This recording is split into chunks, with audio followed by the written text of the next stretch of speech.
¿Alguna vez te has sentido perdido en el mundo, sin saber de dónde vienes o hacia dónde viajas? Si es así, seguramente has sentido el mareo de la posmodernidad. Una época confusa en que los valores y tradiciones del pasado se desintegran. Y se reconstruyen para llevarnos hacia un mundo desconocido. Yo soy Juan Pablo Elorriaga. Yo soy Javier Leuchter. En este podcast hablaremos de las preguntas que te haces todos los días. Acerca del mundo, la historia, las relaciones y sobre ti mismo. Esto es Náufragos. Una guía para el navegante posmoderno.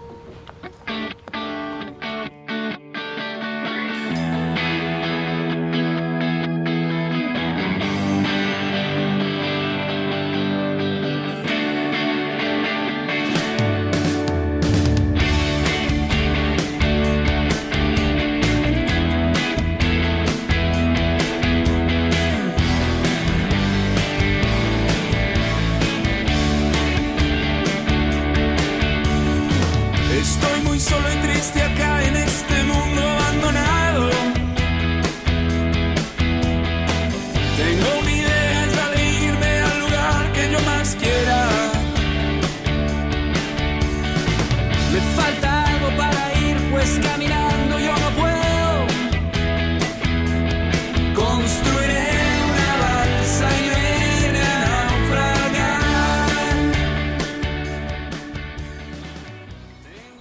Hola, Juan. Pues el día de hoy estoy muy contento porque se me hizo que llegara a nuestra balsa Rayo Guzmán. Rayo Guzmán es licenciada en comunicación, maestra en educación, especialista en desarrollo humano y conferencista de alto impacto. Durante más de 18 años se dedicó a la docencia a nivel superior y de posgrado. Pero lo más impresionante es que hoy en día es una escritora y una conferencista en temas de comunicación y desarrollo humano, y lo que la ha llevado a diferentes foros y organizaciones civiles en México, Estados Unidos, Sudamérica. Ella obtuvo la mención honorífica del concurso literario en DEMAC, Mujeres que se atreven a contar su historia, que es un texto autobiográfico y un texto autobiográfico titulado En mis 5 sentidos. Es correcto, ¿verdad, Rayo? Así es. Ha recibido el galardón Sol de Oro por el Círculo Nacional de Periodistas, lo cual te hace una periodista a ti, que es parte de lo que te gusta hacer, ¿no? Y es lo que vemos en tus libros.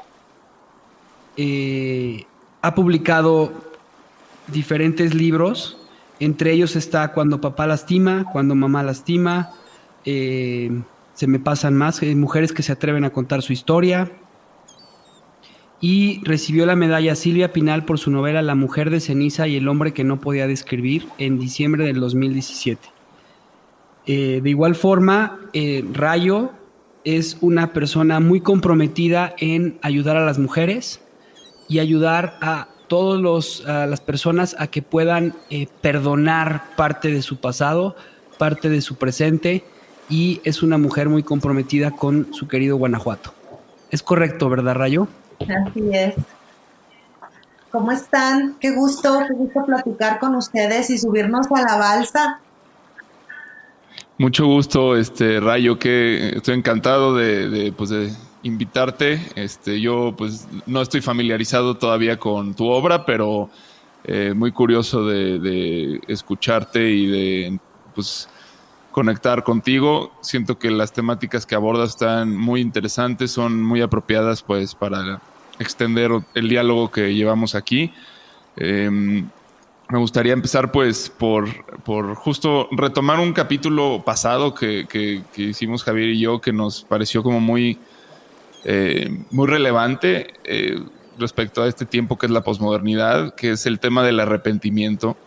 Nosotros hablamos de este tema porque pues de alguna forma sentimos, en algún punto le dije, oye, como que el arrepentirse es una especie de tabú hoy en día, ¿no? Como que la gente tiene miedo de tocar esta palabra, de decir, o sea, me arrepiento de algo, o sea, como que el reconocer el error, el reconocer que de alguna forma caminaste por donde no tenías que haber ido, que hiciste algo que de lo cual pues te sientes avergonzado o culpable. Hoy en día está como mal visto el reconocerlo, ¿no? El identificarlo. Entonces, bueno, pues este fue todo un capítulo muy interesante en el que pues, nos preguntamos el por qué.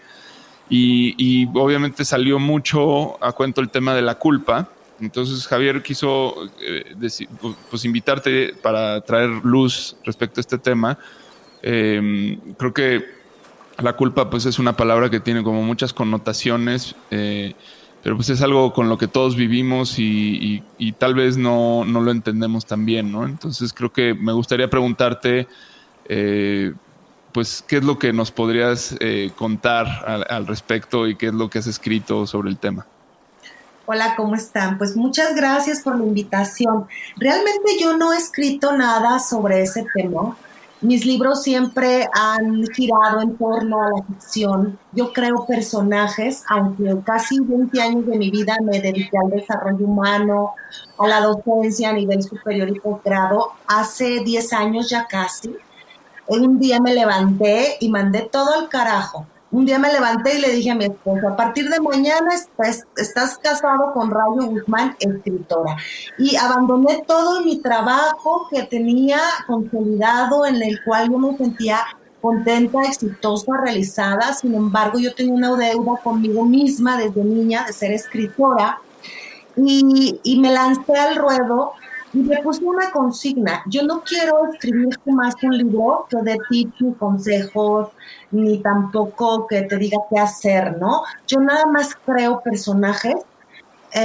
Lo que ha hecho muy interesante mi proceso como escritora, después de 8 libros, de 10 ediciones, de lanzamientos en varios países y de todo lo que ha sido mi trabajo en los últimos 8 años sobre todo, pues ha sido que esos personajes se han convertido en un espejo para mucha gente. Por eso es que en libros que han sido bestseller, como Cuando mamá lastima, mucha gente ha hecho una retroalimentación acerca de que se siente reflejado, que le han ayudado. Entonces ha puesto a parir chayotes a mi editorial porque han tenido que colocarlo en librerías, en áreas que en un inicio no se pensaban destinadas para el libro, en las áreas de autoayuda, por ejemplo, aunque realmente son libros que solamente cuentan cuentos. Aquí el ingrediente particular que yo tengo en mi literatura es que los personajes están creados a través de historias reales. Entonces, yo creo que del tema que dices, de lo que yo puedo hablar es de esos personajes que hablan acerca de sus diferentes culpas, ¿no? Por ejemplo, en el libro más reciente que acabo de publicar, que es La vida después de mi ex, que tiene un prólogo de la divertidísima estandopera Mónica Escobedo. Es un libro en el que vemos arrepentimientos, culpas, porque ¿cuántos de nosotros no tenemos un ex que nos hemos arrepentido de haber dejado, por ejemplo, ¿no? O que te sientes culpable de haber tomado ciertas actitudes, conductas o decisiones en una relación en específico, que después la ves a largo plazo y dices, no debí de haber hecho esto, y a lo mejor te sientes culpable. Lo mismo pasa en el asunto de los padres, en cuando mamá lastima, en cuando papá lastima, pues vamos a encontrar hombres y mujeres reflejados en los personajes que hablan de sus vínculos emocionales con mamá y papá. Son libros narrados desde la voz del hijo adulto. Y obviamente en la relación de padres e hijos vamos a encontrar la culpa, porque dañamos, los que somos padres, dañamos sin darnos cuenta, sin querer, la mayoría de las ocasiones. Entonces, creo que se convierte también en un tema que tiene un ingrediente psicosocial, porque para nuestra cultura la figura, por ejemplo, de la madre es súper poderosa. Entonces, que tú pienses que tu mamá hizo algo mal, tú te haces sentir culpable. El libro de alguna manera ha sido tan exitoso y ha tocado miles y miles de corazones porque derriba ese mito, ¿no? De la madre perfecta, de la madre santa, de la madre que no se equivoca. Yo creo que yo como mamá te puedo decir que ni no soy santa ni soy perfecta, no existe la madre perfecta, nos equivocamos, no lo sabemos todo.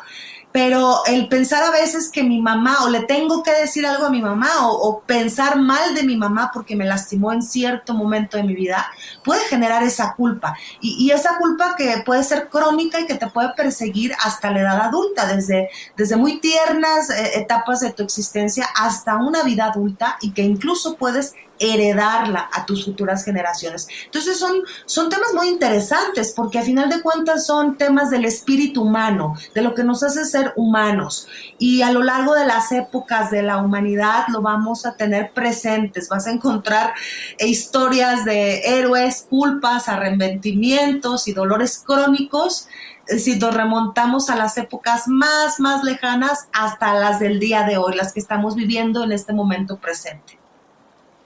Entonces, a ver, primero que nada, ¿te consideras escritora? No eres una escritora de autoayuda. Pues Entendí. yo no escribo libros que tengan esa línea, te digo. Yo desde que empecé a escribir, empecé con una novela autobiográfica.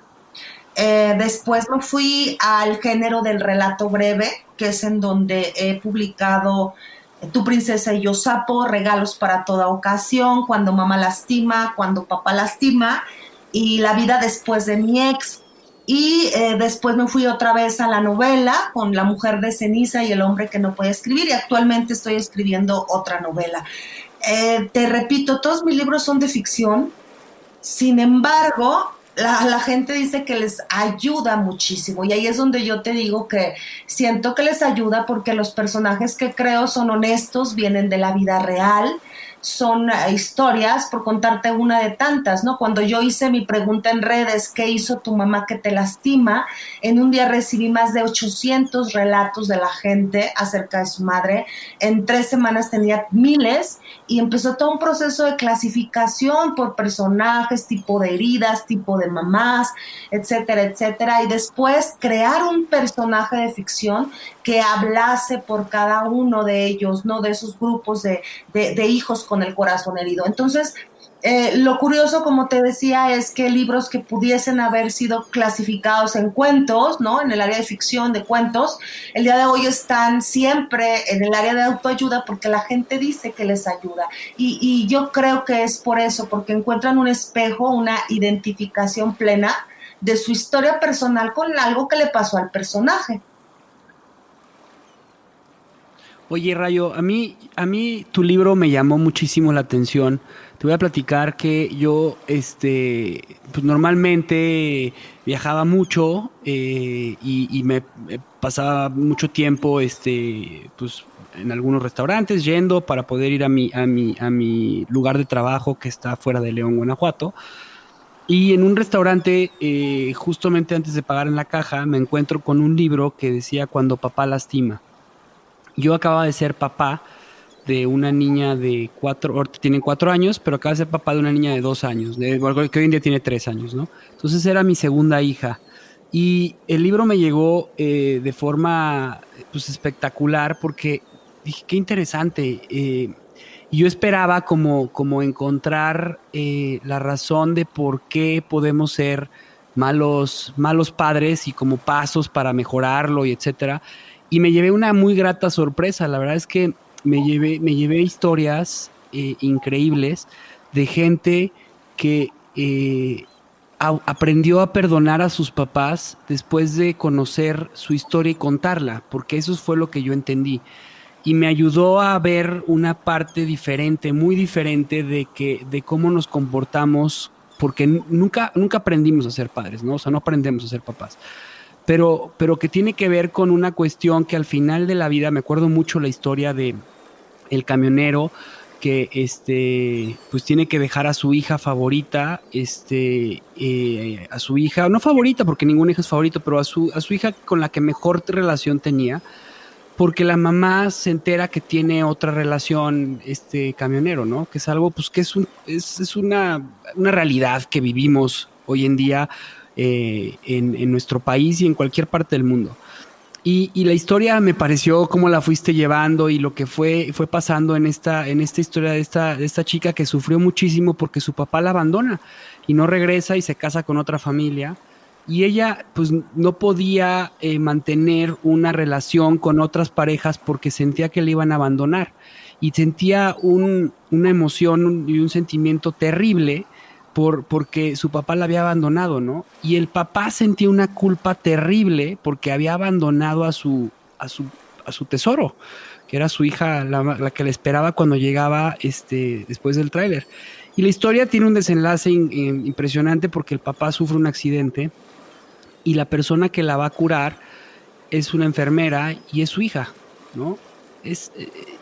Y al final de esta historia, de este cuento que tú relatas increíble y que a mí me llegó mucho, te das cuenta que la culpa que ellos sentían en ese momento, esa emoción, ese sentimiento de yo hice algo malo para que mi papá se fuera, yo hice algo malo porque abandoné a mi hija, desaparece cuando ella se enfrenta a su papá, ¿no? Y eso es a mí lo que me lleva de tu libro Cuando papá lastima. Me parece extraordinario cómo vas llevando el sentimiento de las personas y vas poniendo a reflexionar al lector en lo que somos seres humanos, que al final de cuentas el papá y el hijo es un título y que al final son personas que se encontraron en la vida y están ahí para aprender.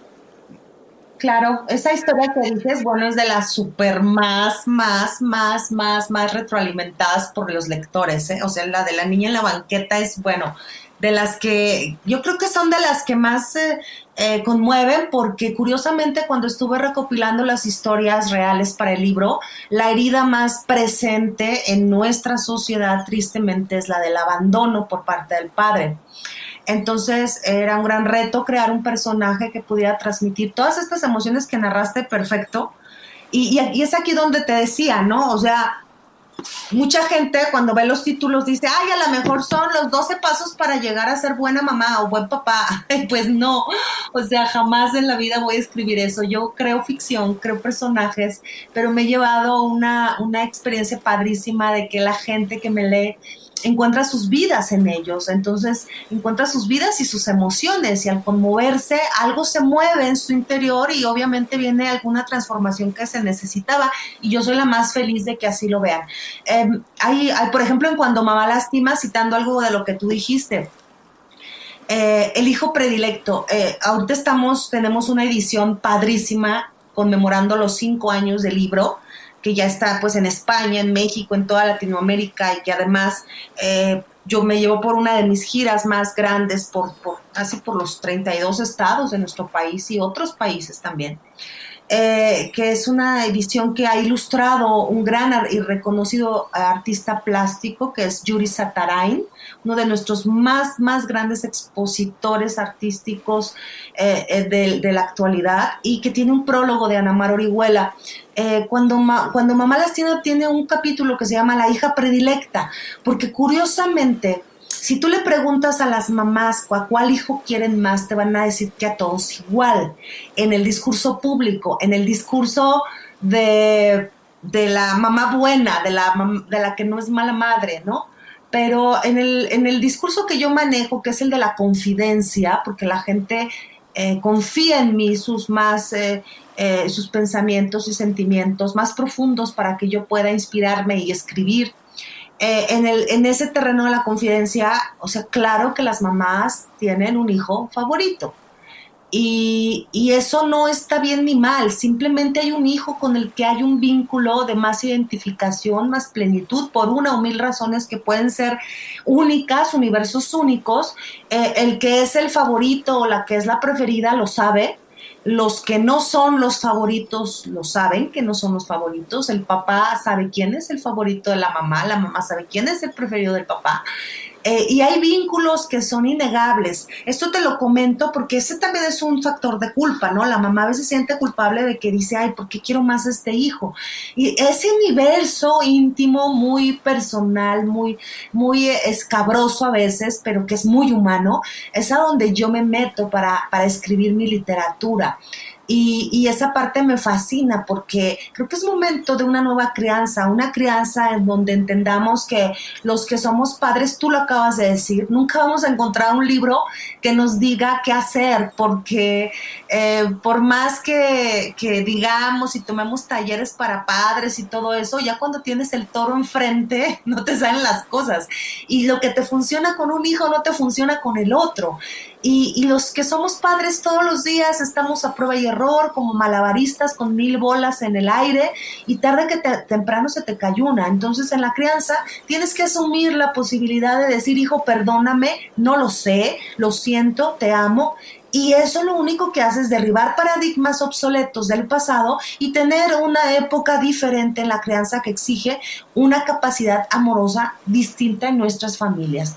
Yo espero que esto que estamos viviendo ahorita nos haga recapacitar al respecto, ahorita que estamos conviviendo de tiempo completo con nuestros hijos, y que nos haga reconfigurar también esas paternidades, esas maternidades que a veces han estado muy confundidas, ¿no? Para una madre todavía es muy difícil decir me equivoqué, la regué, no supe, y todavía sucede lo que nos sucede a muchas, ¿no? Cuando somos hijas, repetimos una y otra vez, cuando sea mamá jamás voy a hacer esto, cuando sea mamá nunca voy a decir esto, y cuando eres mamá es lo primero que haces. Repetir el paradigma, la transmisión de la herencia emocional, porque la tenemos en nuestra genealogía emocional, la tenemos como parte de nuestra esencia. Entonces, la evolución de esa herencia es, yo creo que lo que ahorita la gente está empezando a despertar. Y a mí me da muchísimo gusto, me da mucho gusto que personajes de un libro puedan ser una forma estratégica de llegar de manera conmovedora a tocar los corazones de una familia.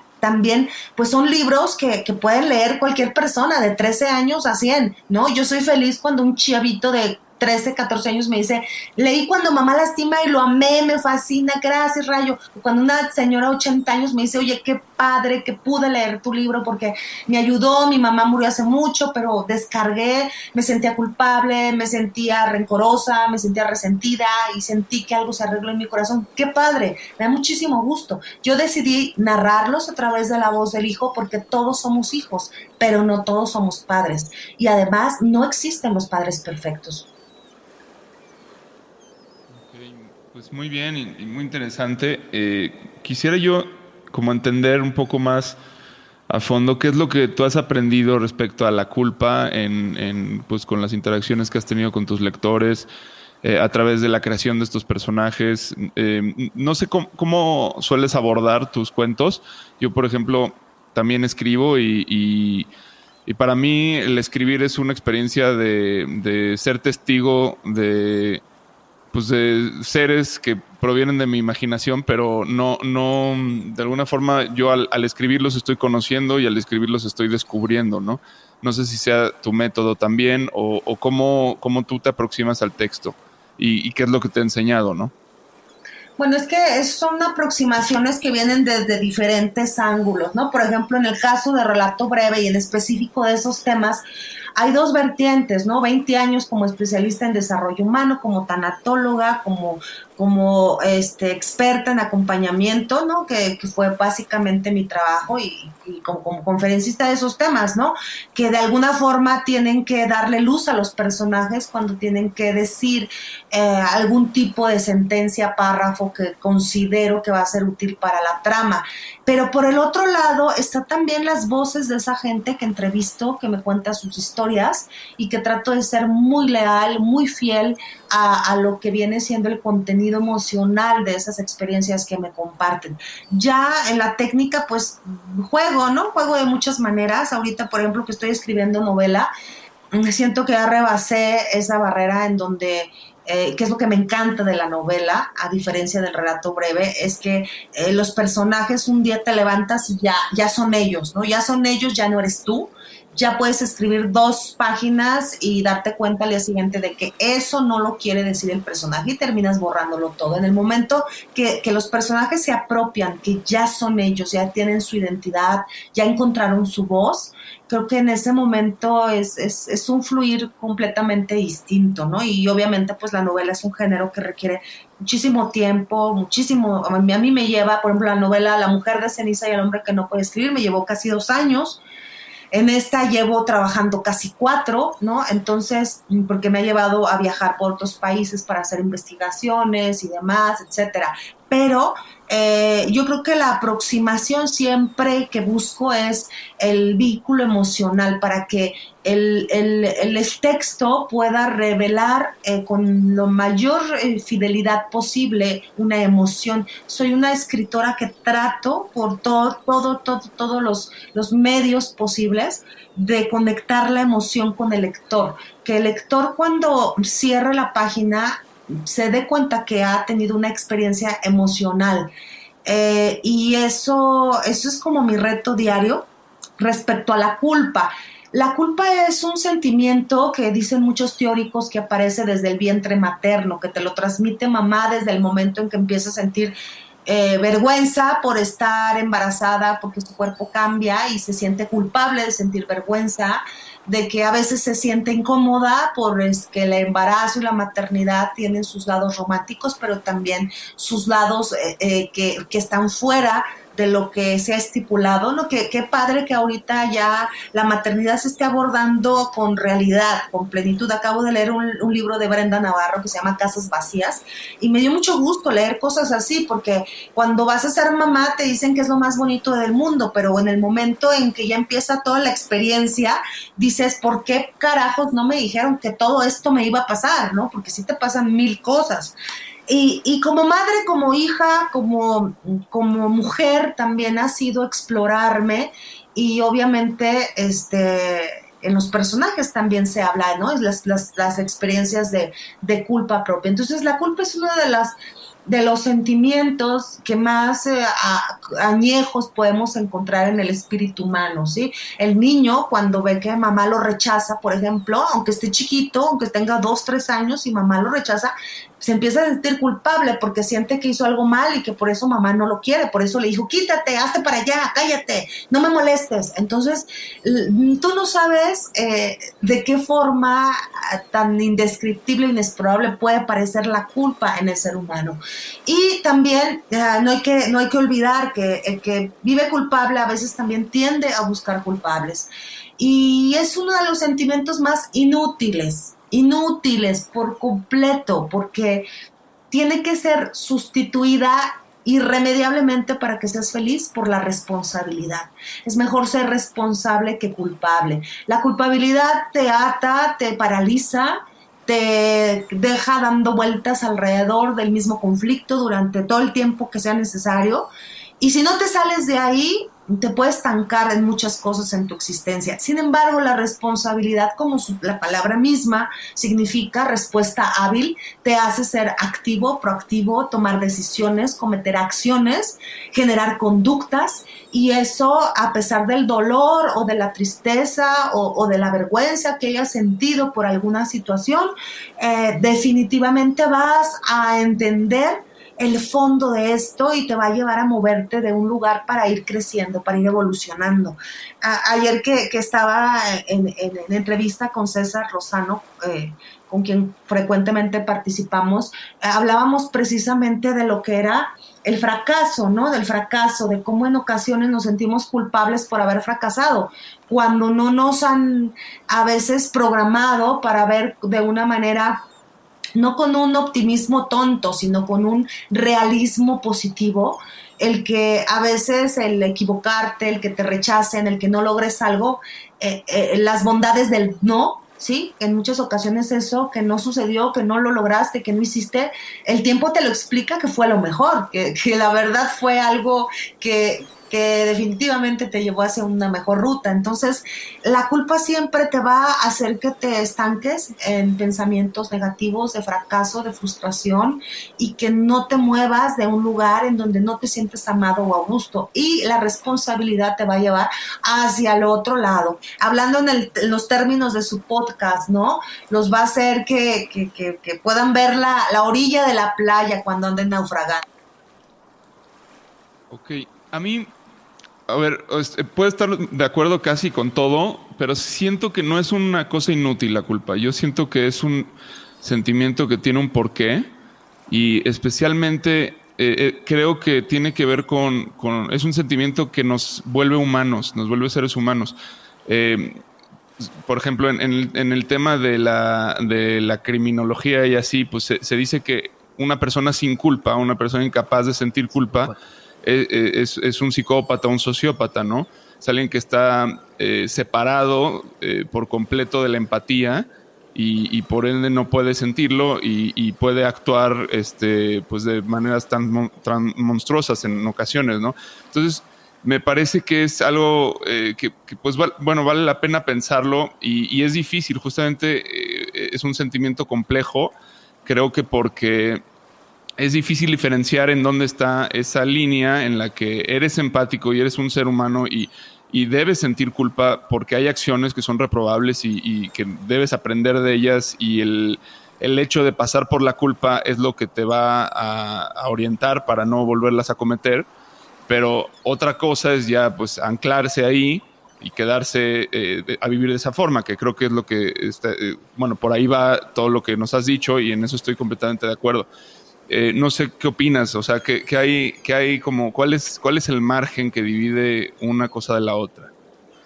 Pues yo te repito, yo siento que es un sentimiento completamente inútil. Estoy hablando del sentimiento, ¿sí?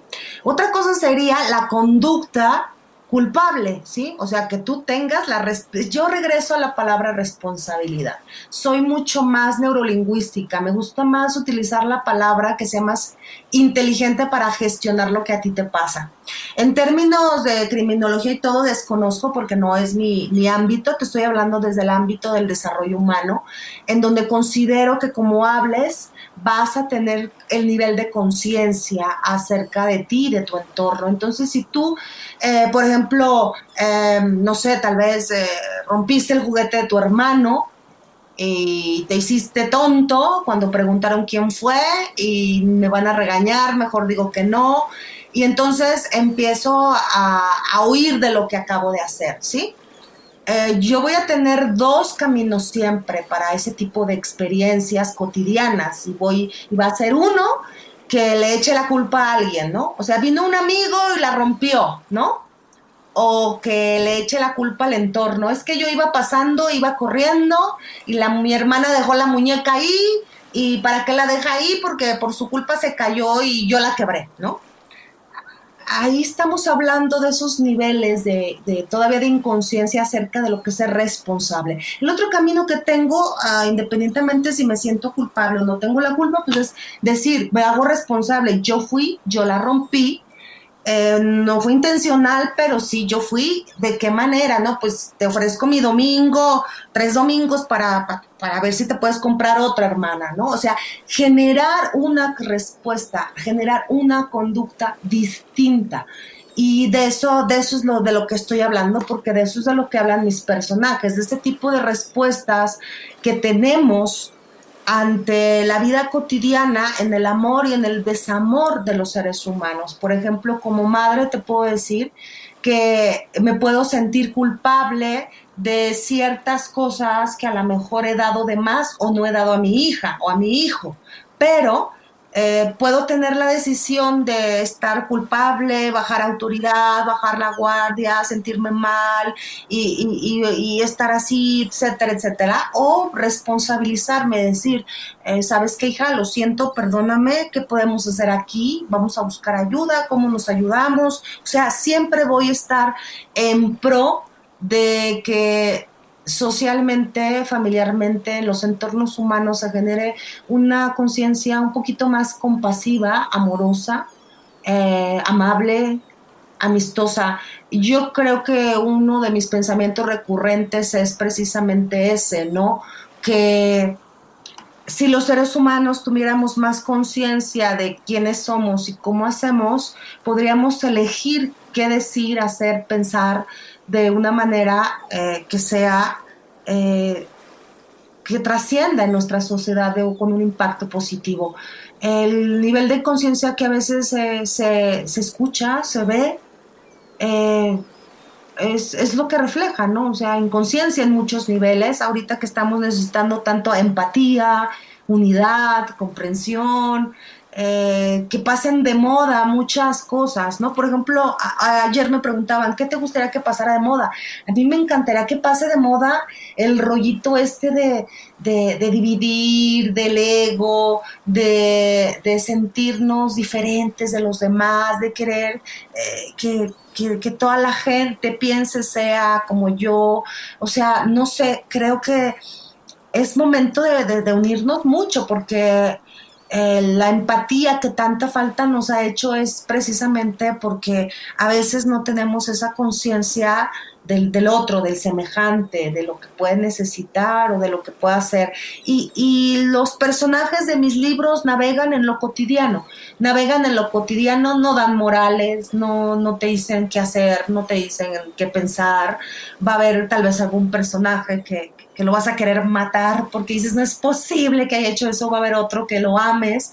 Va a depender del lector. Acá yo digo que en un libro la mitad es parte de lo que uno escribe y la otra mitad depende mucho del tiempo, el momento del lector. Totalmente de acuerdo en que tus libros te hacen reflexionar a través de las historias, pero yo sí creo que la culpa es parte de la responsabilidad. O sea, si tú en algún momento no te sientes culpable de la acción que generaste, no puedes obtener una responsabilidad.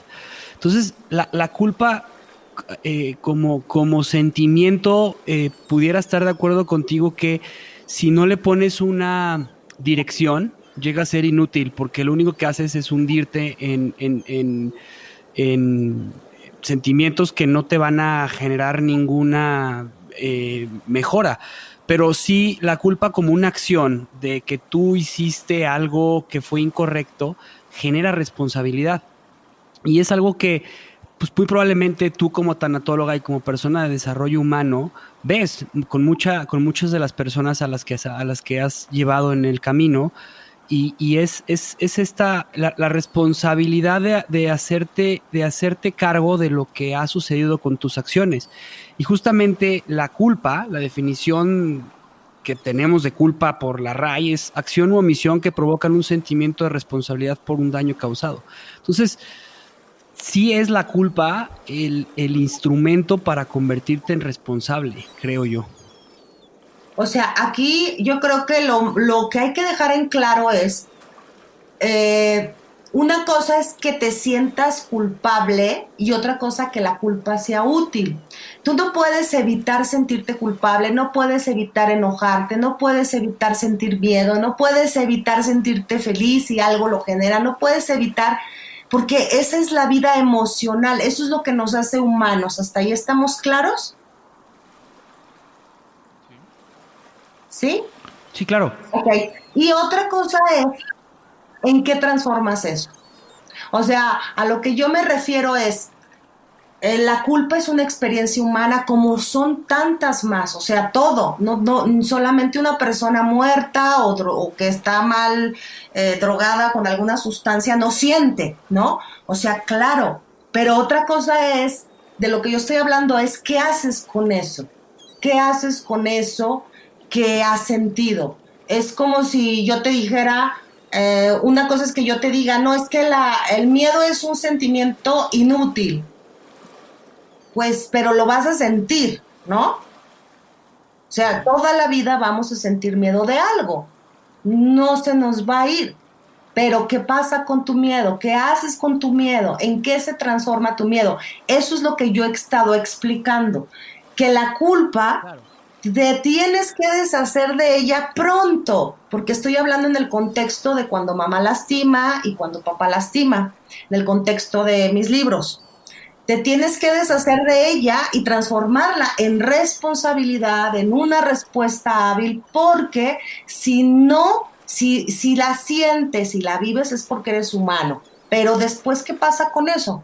A eso es lo que me refiero, porque de eso es de lo que hablan mis personajes, de en qué se transforman. De hecho, si pueden, o sea, el día que chequen mis libros se van a dar cuenta que dicen relatos de perdón para hijos con el corazón herido, o por ejemplo en el prólogo, no, la comprensión, el camino más luminoso del amor.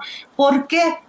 porque precisamente el que los personajes hablen de sus procesos de comprensión o de sus procesos de reconciliación, de sus procesos de perdón, es hablar en qué han transformado todo eso, ¿no? O sea, como les explicaba hace rato, o sea, una madre se siente culpable porque sí, siente que quiere más a un hijo, pero eso en qué lo va a transformar, ese sentimiento de culpa en qué lo va a transformar. Y repito, o sea, la culpa empieza, los teóricos hablan de que empieza hasta desde el vientre de mamá, ¿sí me explico? O sea, en ningún momento estoy diciendo que la culpa no existe. O sea, hablo de que en el momento en que la padecen, se convierte en algo No, inútil.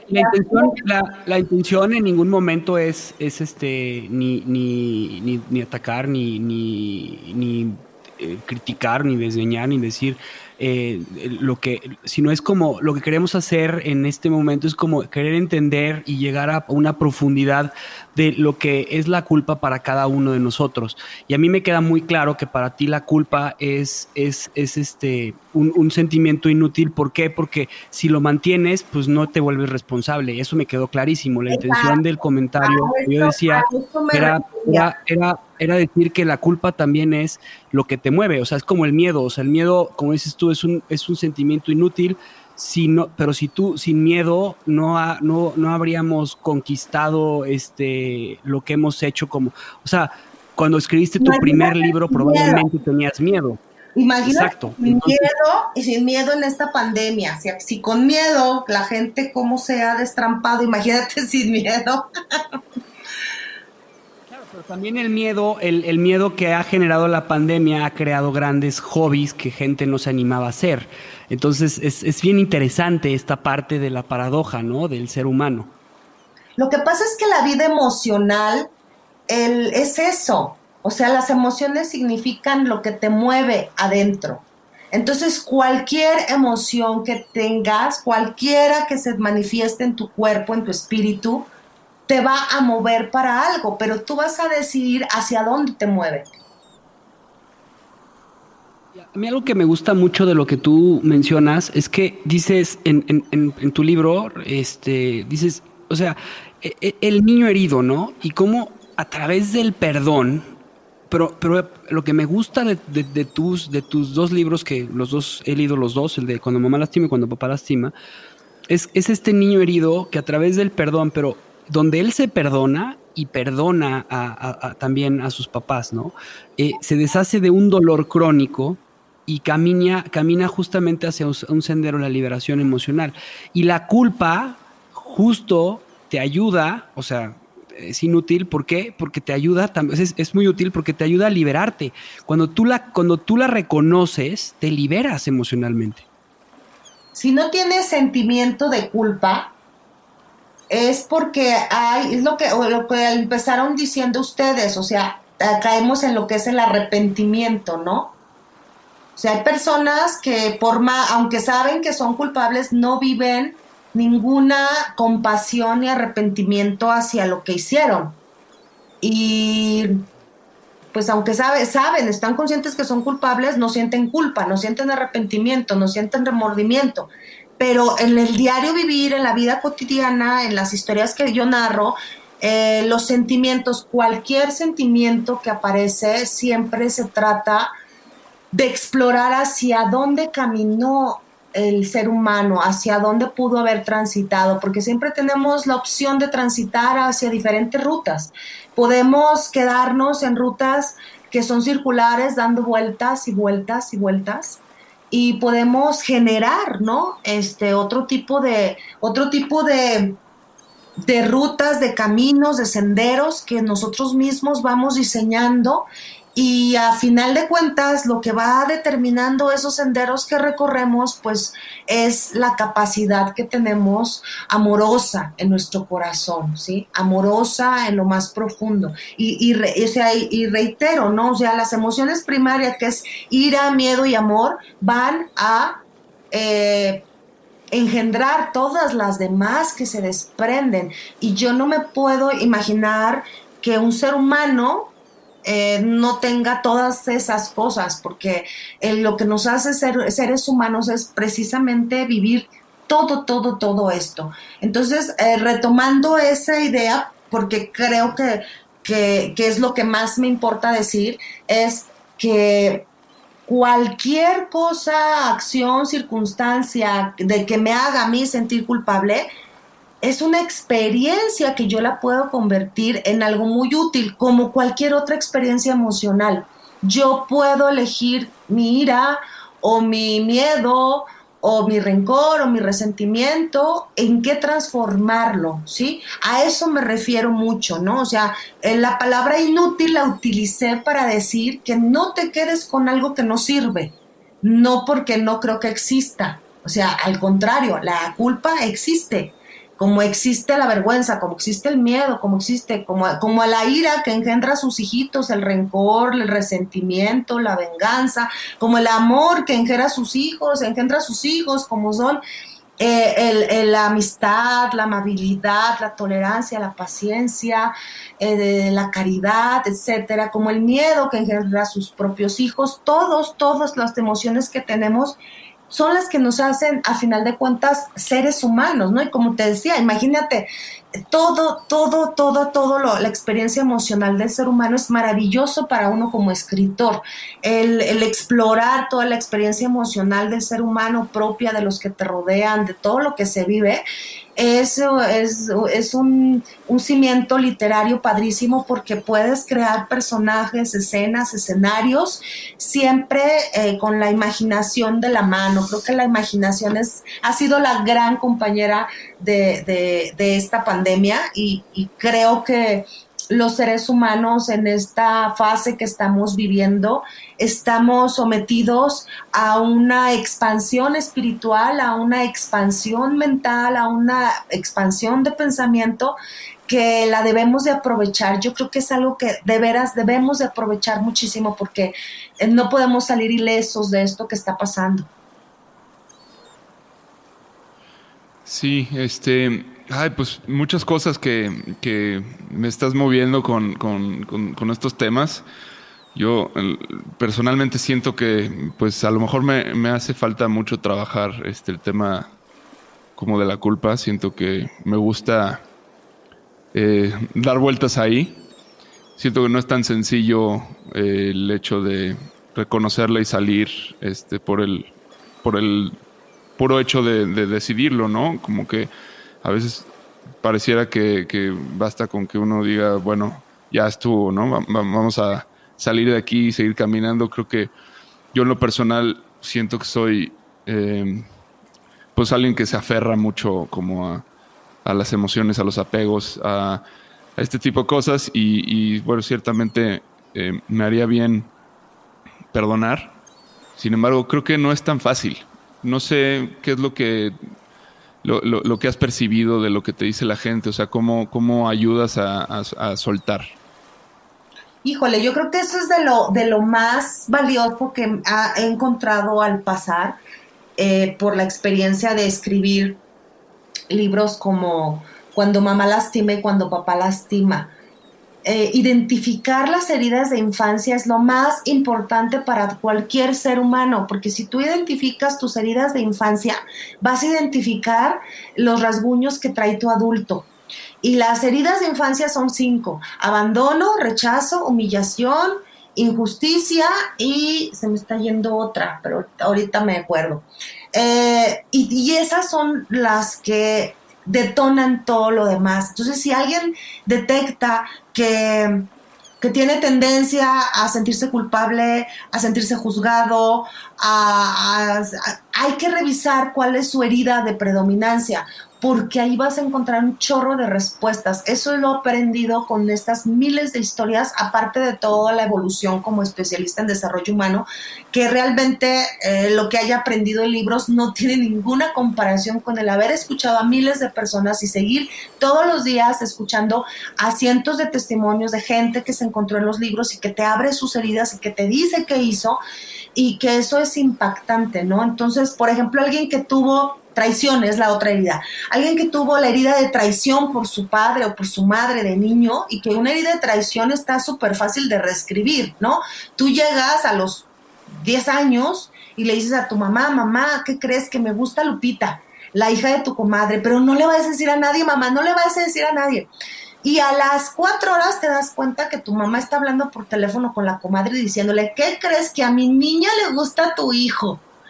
Ahí, o sea, cuando eres niño, eres indefenso. Tú estás conociendo el mundo a través de lo que quienes te cuidan te muestran. Y si la persona que te tiene que cuidar, proteger, en la que más confías, te hace esas pequeñas traiciones chiquitas, que pueden ser muy grandes. Por ejemplo, en el caso de cuando papá lastima, o sea, hay casos de abuso sexual incluso, ¿no? Que son también traiciones y que son heridas crónicas muy, muy profundas. Entonces, eso te puede hacer a ti que el día de mañana pienses que el mundo es peligroso, que cualquier persona te va a traicionar, que tengas problemas en tu sexualidad, que tengas problemas para elegir pareja, que tengas problemas para relacionarte con tus talentos, con tus capacidades, porque te vas a estar saboteando, porque tú mismo vas a aprender a traicionarte a ti mismo. Entonces es padrísimo el universo de las heridas de la infancia, porque son como los pedacitos del adulto en la infancia, son los pedacitos del adulto que se empiezan a dibujar, que después se van a pegar en el puzzle grande, en el gran rompecabezas del ser humano, y que si no las revisamos nos pueden explicar por qué hacemos lo que hacemos, por qué pensamos lo que pensamos. A mí como madre y como hija me dejó una gran lección de vida escribir ese libro. Te puedo decir que más que haber tomado tantos diplomados y certificaciones en crianza, en coaching para padres y quién sabe cuánta cosa, no lo comparo con el haber escuchado a tantas y tantas personas para escribir mis personajes, porque vas entendiendo con cada ser humano cómo encuentra su propio camino. Cada uno tiene su tiempo para el perdón, su ritmo para el perdón, la manera en cómo vivirlo. No creo que sea válido que le digas a alguien, ya, perdónalo, supéralo, porque solamente esa persona sabe de dónde procede lo que siente, y cuando tú sientes algo muy fuerte es porque te pertenece y tienes que darte cuenta de dónde surgió, qué lo originó, pero básicamente son esas heridas, ¿no? O sea, abandono, que es una de las más profundas y que genera un cierto tipo de conductas, abandono, rechazo, humillación, injusticia y traición, ¿no? Entonces, cada persona va a tener su ritmo, su tiempo para ir aprendiendo a perdonar. Ahora, una cosa es perdón y otra cosa es reconciliación. Va a haber casos en la vida de las personas en las que el perdón llegue, pero la reconciliación no. ¿Qué quiere decir? Que a lo mejor perdonas, liberas, pero ya no estás dispuesto a convivir con esa persona, a volverte a unir con esa persona afectivamente, amorosamente, a volverte a exponer a esa persona, porque a lo mejor te ha fallado 2 o 3 o más veces. La reconciliación implica a los dos. El perdón es un acto personal, es un acto íntimo, es un regalo que tú te ofreces y te das a ti mismo. Por eso es que hay tantas personas que, aunque mamá y papá ya murieron, hacen un trabajo o exploración de heridas, de entenderse, de conocerse más a fondo y logran liberarlo, aunque ya sus padres hayan fallecido. El perdón es una experiencia única y yo creo que lo que nos hace más humanos a los seres humanos es que todo lo que vayamos aprendiendo, que cualquier conocimiento que vayamos adquiriendo nunca nos sirva para sentirnos más que otros, ni para hacer sentir menos a otros, sino que todo lo que vayamos aprendiendo, cualquier conocimiento que tengamos de nosotros o de la vida, que nos haga más humanos. Es lo que nos hace falta al planeta, que seamos más humanos.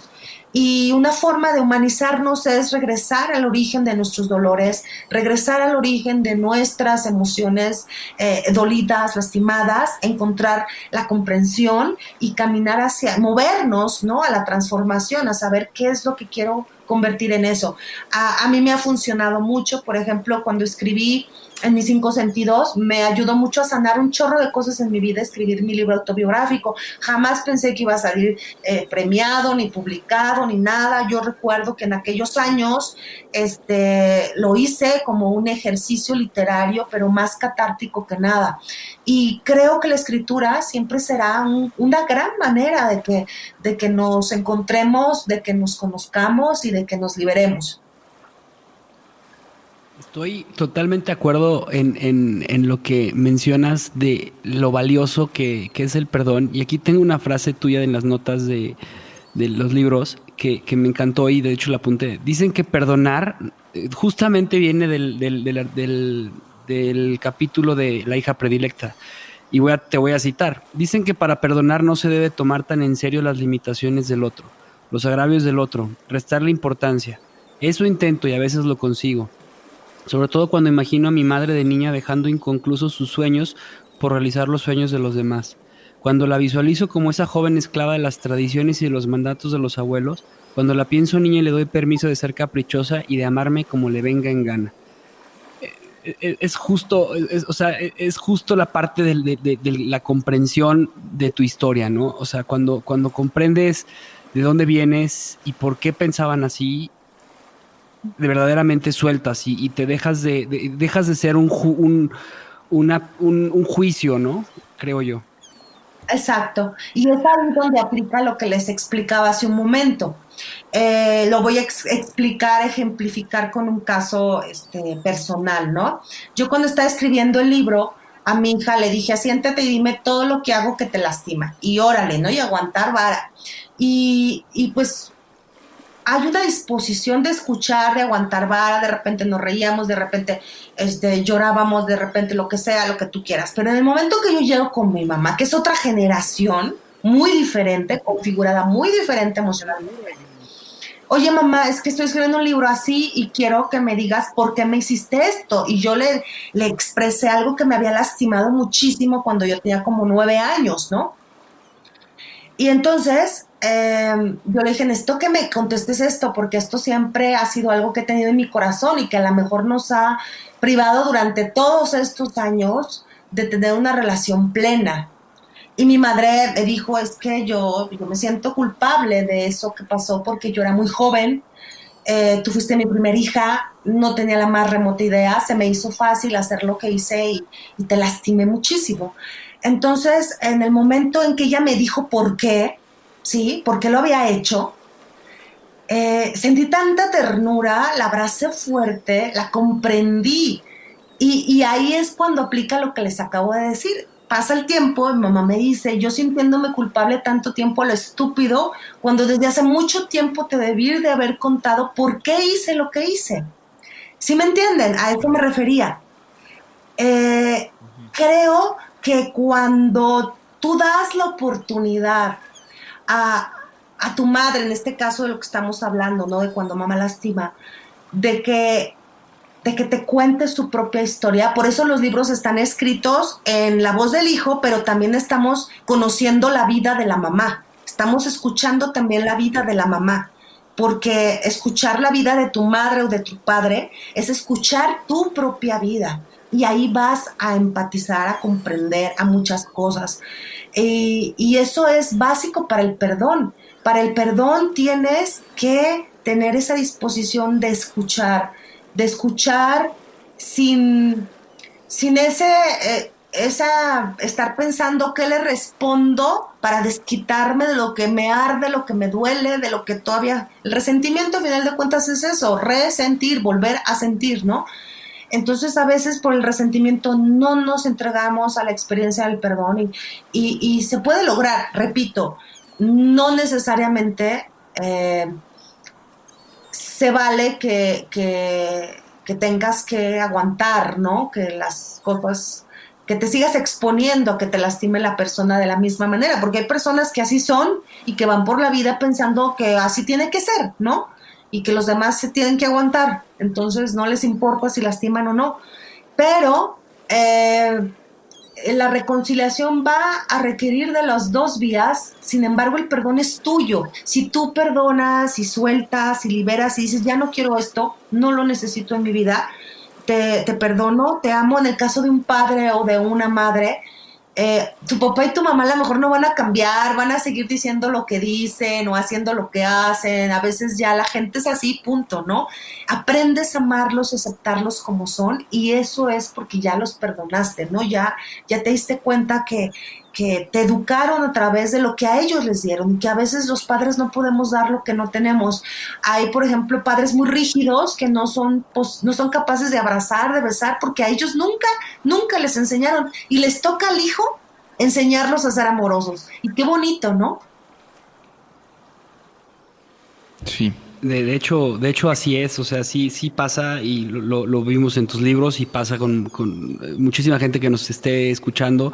A veces pasa eso, es que mi abuelo me hablaba de usted y mi papá no me dejaba ni decirle X, ¿no? Y al final te das cuenta que las historias y la educación son otras.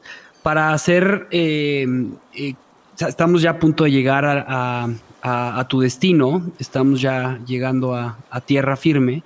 Y a nosotros nos gusta mucho cerrar nuestras conversaciones pues, con una reflexión de lo que veníamos hablando, ¿no? O con qué nos quedamos de esta plática tan interesante de una escritora que ha buscado reconciliarse a ella misma, o que no lo ha buscado, pero que se ha reconciliado ella misma al momento de escribir lo que has escrito.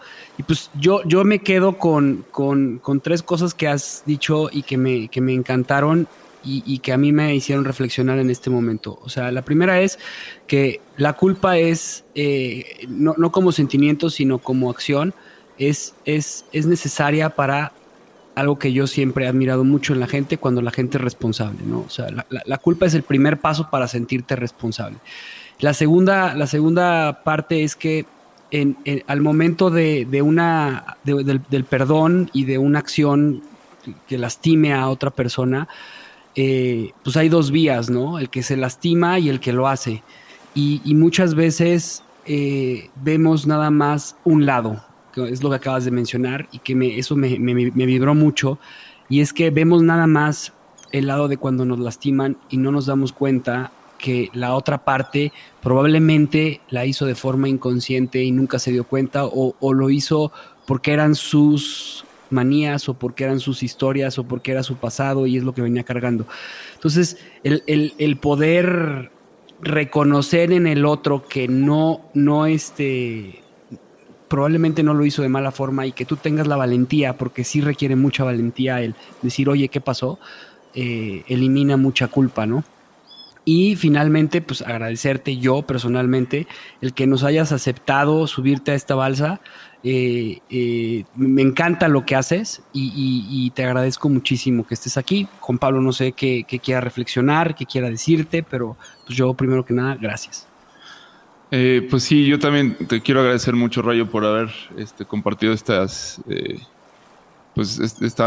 hora aquí. La verdad es que sí me revolucionó internamente escucharte y bueno, voy a tratar de aterrizar lo mejor que pueda las ideas que han estado volando durante este viaje. Yo, primero que nada, me siento... repito, o sea, siento que todavía, bueno, que tengo mucho trabajo por hacer, pero esto no lo veo como algo que me entristezca o me ponga mal, sino más bien me estoy tratando de entender dentro de lo que son mis heridas como algo que de alguna forma me hacen sentir orgulloso, me hace sentir que yo me considero que soy una persona hasta cierto punto melancólica, alguien que disfruta del dolor, que disfruta de sentir como pues que la vida es muy compleja, ¿no? Y que pues muy a menudo me supera.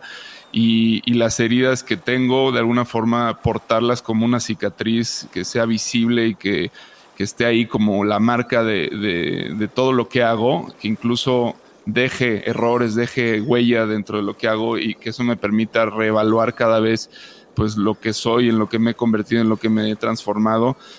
Para mí es una especie de motor, un motor muy silencioso, pero que me estoy dando cuenta, ¿no? O sea, cómo las faltas que he tenido, las dificultades que han existido en mi vida, las ausencias que he tenido, me motivan quizás no a reparar el daño, sino a crear algo nuevo, una realidad distinta a partir de ese sentimiento. para mí eso es como yo afronto mi culpa. Y para mí eso es lo que es hacerme responsable, es como impulsarme hacia el futuro, aceptando pues todo lo que ya, el daño que quizás ha habido por parte de otros y por parte de mí mismo. Afronto esto como eso, como una posibilidad de crear, más que buscar ir al pasado a resarcir lo que se hizo, tratar de liberar el daño, pues siento que utilizo eso yo también para crear, ¿no? Y me identifico con ese tipo de literaturas también, en las que hay personajes que pues quizás no resuelven nunca, pero me parecen sumamente tristes y conmovedoras, y cuando leo algo así, pues me conecto desde un lugar de mucha empatía, y ese lugar a mí me hace sentir vivo, y como que es también la forma en la que yo elijo comunicarme, ¿no? Bueno, creo que fue un poco enredado, pero son sentimientos que de esta forma los traduzco. No, la verdad es que no creo que sea enredado, Juan. A mí me parece súper heroico lo que acabas de decir. ¿En qué momento, de qué forma? Si le pudieras enseñar algo al mundo, que sean tus heridas. Si lo escuchamos tú y yo hace poco de una persona a la que admiramos, y sí es cierto, o sea, creo que las heridas son enseñanza, y me encantó cómo lo expresaste. Perdón por meterme ahí cuando ya iba a hablar Rayo, pero me dejaste vibrando. Gracias a ustedes por subirme a su balsa, ha sido un placer, de verdad. Me encanta a mí platicar, y más de algo que me apasiona, ¿no? Como es mi trabajo. Yo creo que después de tantos años de haber luchado por hacer lo que realmente yo quería hacer desde niña, para mí es una experiencia padrísima poder platicar de lo que me pasa, ¿no? Y Juan Pablo, recuerda que no hay mejor maestra en esta vida que la herida. Y esa es una frase que siempre hay que tenerla presente, porque si no la tenemos presente, se nos va a olvidar que la vida es una secuencia de batallas, y cada una tiene su lado interesante. Yo creo que algo muy bonito que nos está dejando esta época es regresar a lo fundamental de cada ser humano. Estamos teniendo más tiempo de estar con nosotros mismos, estamos teniendo más tiempo de meditar, de pensar, de darnos cuenta que necesitamos menos cosas y más experiencias de vida. Y creo que esa parte es muy valiosa, ¿no? Esa parte es muy, muy, muy valiosa. Ojalá que a toda la gente le toque sus fibras más íntimas esta transformación que tiene que surgir de alguna manera. Y ha sido padrísimo compartir las formas de sentir y de pensar acerca del trabajo, ¿no? Entonces, pues a mí nada más me queda decirles que ha sido un placer, muchachos, y que ojalá, ¿no?, que se motiven a leer y leer y leer lo que sea. Creo que ahorita, y lo platicaba con varios amigos, ¿no? No sé qué sería de esta pandemia si no hubiera música, cine, literatura. Ya han sido las expresiones artísticas, han sido las ventanas, ese aire fresco, esa libertad que el espíritu humano ha podido explorar a pesar de tener una movilidad reducida en gran parte de nuestro planeta. Entonces, si uno tiene ahorita esa oportunidad de mirarse en el espejo emocional y encontrar nuevos indicios de quién eres, eso es una experiencia que siempre será bienvenida y será agradecida. Entonces, ha sido para mí una charla muy, muy agradable. Muchísimas gracias por haberme invitado a subirme en la balsa. He disfrutado mucho el camino, muchachos. Muchas gracias a ti, Rayo, y pues encantados. Aquí estaremos navegando, y pues buen camino. Pues Javi, ¿tiramos el ancla? Tiremos el ancla. Gracias, Rayo. Gracias a ustedes, un placer.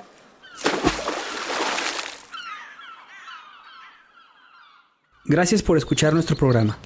Te invitamos a seguirnos y a interactuar con nosotros en redes sociales. Tu opinión es muy importante para nosotros. Queremos saber lo que piensas sobre los temas que tocamos y sobre cómo podemos mejorar.